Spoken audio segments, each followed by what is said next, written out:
Halo Bro Ensis, kali ini saya mau menjelaskan mengenai lelang ya, yaitu berdasarkan Peraturan Menteri Keuangan nomor 122 tahun 2023 tentang petunjuk pelaksanaan lelang. Disebutkan bahwa lelang adalah penjualan barang yang terbuka untuk umum berupa benda atau hak tertentu melalui proses penawaran secara tertulis dan atau secara lisan atas harga barang yang semakin meningkat atau semakin menurun untuk mencapai harga tertinggi, dengan didahului melakukan pengumuman lelang guna menghimpun peminat dan memberitahukan kepada pihak yang berkepentingan, ya, itu definisinya. Kemudian lelang dibagi dalam dua kategori, yaitu pertama lelang wajib, ya, lelang wajib. Lelang wajib ini adalah lelang untuk melaksanakan penjualan barang berdasarkan putusan atau penetapan pengadilan, atau berdasarkan dokumen yang memiliki kekuatan hukum yang sama dengan putusan atau penetapan pengadilan, ya, atau berdasarkan ketentuan peraturan perundang-undangan yang mengharuskan untuk dijual dengan cara lelang sesuai yang ditetapkan di dalam peraturan perundang-undangan, ya. Dan lelang wajib ini terdiri dari dua jenis, yaitu satu lelang eksekusi yang meliputi 17 macam, yaitu A. Lelang eksekusi benda sitaan PUPN atau panitia urusan piutang negara, ya. B. Lelang eksekusi benda sitaan pajak. C. Lelang eksekusi benda sitaan pengadilan. D. Lelang eksekusi objek hak tanggungan. E. Lelang eksekusi objek fidusia. F. Lelang eksekusi barang gadai, ya. G. Lelang eksekusi harta pailit. H. Lelang eksekusi barang yang dinyatakan tidak dikuasai atau barang yang dikuasai negara. X. Kepabeanan dan cukai, ya. I. Lelang eksekusi barang temuan. J. Lelang eksekusi barang rampasan, ya. K. Lelang eksekusi barang rampasan yang berasal dari benda sitaan untuk pemenuhan pidana uang pengganti atau pidana denda. L. Lelang eksekusi benda sitaan berdasarkan ketentuan Kitab Undang-Undang Hukum Acara Pidana atau KUHP, ya. M. Lelang eksekusi benda sitaan berdasarkan ketentuan Undang-Undang Lalu Lintas dan Angkutan Jalan, ya. N. Lelang eksekusi benda sitaan peradilan militer. O. Lelang eksekusi barang bukti sitaan yang berasal dari penanganan tindak pidana kehutanan. P. Lelang eksekusi benda sitaan Komisi Pemberantasan Korupsi atau KPK, ya. Q. Lelang eksekusi lainnya sesuai ketentuan peraturan perundang-undangan. Ini yang Q ini fleksibilitasnya, ya, supaya kalau ada hal-hal baru bisa ditampung dasar hukumnya. 2. Lelang non eksekusi atau lengkapnya lelang non eksekusi wajib, ya, yaitu lelang untuk melaksanakan penjualan barang yang oleh peraturan perundang-undangan diharuskan dijual melalui lelang, ya. Lelang non-eksekusi wajib ini meliputi 20 macam pula, yaitu A. Lelang non-eksekusi wajib barang milik negara atau barang milik daerah. B. Lelang non eksekusi wajib barang milik desa. C. Lelang non eksekusi wajib badan usaha milik negara atau badan usaha milik daerah yang berbentuk perusahaan umum atau perum, ya. D. Lelang non eksekusi wajib barang milik lembaga yang dibentuk dengan peraturan perundang-undangan. E. Lelang non eksekusi wajib barang milik negara yang berasal dari aset eks kepabeanan dan cukai, ya. F. Lelang non eksekusi wajib barang gratifikasi, ya. G. Lelang non eksekusi wajib bongkaran barang milik negara atau barang milik daerah karena adanya perbaikan, pemeliharaan atau pengadaan tanah bagi pembangunan untuk kepentingan umum, ya. H. Lelang non eksekusi wajib barang milik negara berupa barang habis pakai eks pemilihan umum atau pemilu. H. Lelang non eksekusi wajib aset eks bank dalam likuidasi, ya. J. Lelang non eksekusi wajib aset settlement obligor penyelesaian kewajiban pemegang saham akta pengakuan hutang, ya. K. Lelang non eksekusi wajib aset eks BPPN atau Badan Penyihatan Perbankan Nasional atau aset kelolaan PT perusahaan pengelola aset, ya. L. Lelang non eksekusi wajib barang kelolaan BHP atau Balai Harta Peninggalan yang berasal dari harta peninggalan yang tidak terurus dan yang berasal dari harta kekayaan orang yang dinyatakan tidak hadir secara hukum, ya. F. Lelang non eksekusi wajib benda muatan kapal tenggelam, ya. N. Lelang non eksekusi wajib barang milik negara atau barang milik daerah berupa eks barang hadiah ataupun undian yang tidak diambil pemenangnya atau tidak tertebak oleh yang menebak, ya. O. Lelang non eksekusi wajib barang milik negara atau barang milik daerah berupa barang habis pakai, sisa atau limbah proyek yang dananya bersumber dari APBN atau APBD. P.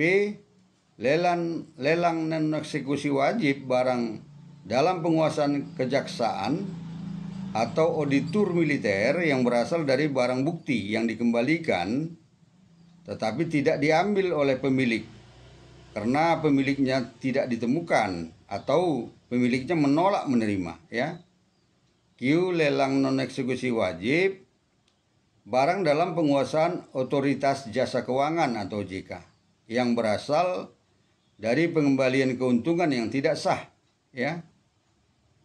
R. Lelang non eksekusi wajib aset negara yang berasal dari penanganan harta kekayaan dalam tindak pidana, ya, TPPU atau tindak pidana pencucian uang atau yang berasal dari tindak pidana lain yang tersangkanya tidak diketahui atau menghilang, ya. S. Lelang non eksekusi wajib barang milik eks pemegang persetujuan penggunaan kawasan hutan, ya. T. Lelang non eksekusi wajib lainnya sesuai ketentuan peraturan perundang-undangan, ya. Ini ketentuan fleksibelnya, ya. Kedua, lelang sukarela atau lelang non eksekusi sukarela lengkapnya, ya. Yaitu lelang untuk melaksanakan penjualan barang milik swasta atau milik perorangan atau milik badan hukum atau badan usaha yang dilelang secara sukarela, ya. Itu dia macam-macam ya. Kemudian lelang sukarela ini terdiri dari 8 macam, yaitu A. Lelang sukarela barang milik badan usaha milik negara atau badan usaha milik daerah yang berbentuk perusahaan perseroan atau PT ya biasanya. B. Lelang sukarela barang milik perusahaan dalam likuidasi kecuali ditentukan lain oleh peraturan perundang-undangan ya. C. Lelang sukarela barang milik Badan Layanan Umum atau BLU atau badan hukum pendidikan yang tidak termasuk badan milik negara atau yang tidak termasuk barang milik negara atau barang milik daerah ya. D. Lelang sukarela barang milik perwakilan negara asing ya. E. Lelang sukarela barang milik perorangan atau badan hukum atau usaha swasta ya. F. Lelang sukarela hak tagih atau piutang ya. G. Lelang sukarela kayu-kayu dan hasil hutan lainnya dari tangan pertama. H. Lelang sukarela lainnya sesuai ketentuan peraturan perundang-undangan. Gitu ya. Sekarang yang menjadi objek lelang atau barang yang dilelang yaitu setiap barang yang berwujud maupun tidak berwujud, yang bergerak maupun tidak bergerak, dan yang dapat dihabiskan maupun tidak dapat dihabiskan, serta yang dapat diperdagangkan, dipakai, dipergunakan, dimanfaatkan, atau dinikmati serta mempunyai nilai ekonomis ya. Itu objek lelang. Yang dapat dihabiskan maupun yang tidak dapat dihabiskan. Ya, begitu ya. Sekarang siapa saja pejabat lelang? Yaitu terdiri dari pejabat lelang kelas 1 ya, yaitu PNS dari Kementerian Keuangan yang diangkat sebagai pejabat lelang serta diberi wewenang untuk melaksanakan lelang dalam semua kategori dan jenis lelang ya. Semua kategori dan jenis lelang. Kemudian pejabat lelang kelas 2 yaitu orang perseorangan yang berasal dari swasta atau umum yang diangkat sebagai pejabat lelang serta diberi wewenang untuk melaksanakan lelang sukarela. Saya ulangi, lelang sukarela. Kemudian penyelenggara lelang ya, atau instansi pemerintah ataupun institusi swasta yang menyelenggarakan lelang terdiri dari A.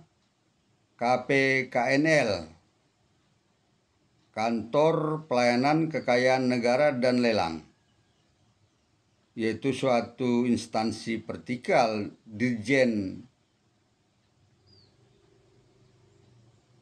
maksud kami instansi vertikal DJKN, Kementerian Keuangan yang berada di bawah dan bertanggung jawab langsung kepada Kepala Kantor Wilayah DJKN yang bersangkutan dan diberi wewenang untuk menyelenggarakan semua kategori dan jenis lelang atas permohonan dari penjual ya, penjual.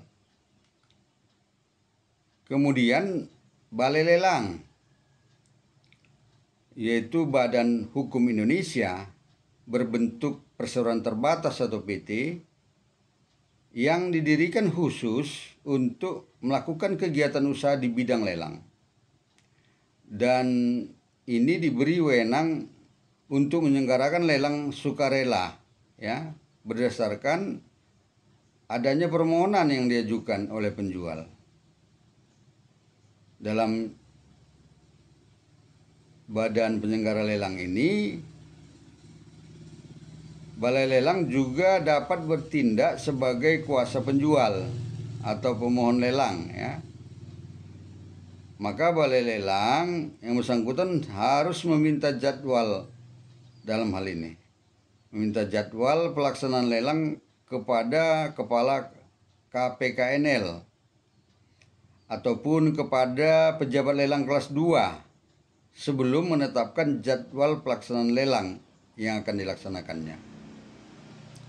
Kecuali untuk lelang terjadwal khusus, yakni lelang sukarela atas barang bergerak yang tidak memerlukan balik nama, di mana waktu pelaksanaannya ditentukan oleh penyelenggara lelang secara tertentu, rutin dan terencana, ya. Kemudian kantor pejabat lelang kelas 2, yakni kantor swasta tempat kedudukan pejabat lelang kelas 2 yang berwenang menyelenggarakan lelang sukarela berdasarkan adanya permohonan yang diajukan oleh penjual atau pemohon lelang, atau yang diajukan oleh balai lelang atas nama ataupun selaku kuasa dari penjual atau pemohon lelang, ya. Saya kira itu saja dulu yang dapat saya sampaikan di sini. Sekian dan semoga bermanfaat. Terima kasih.